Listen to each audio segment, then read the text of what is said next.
And it's highly understandable that the DDS members were not worried about being prosecuted for the murders they committed, because Mayor Duterte took pride in these killings. He was interviewed as mayor in late 2015, and a reporter put a question to him, asked him about a human rights group report which suggested that he had killed 700 people in Davao.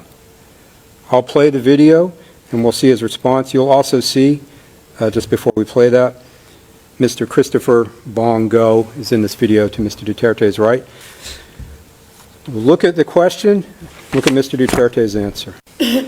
700 no, pinatay ko. Nagkulang ho sila sa kwenta. Medyo mga 1,700. No denial.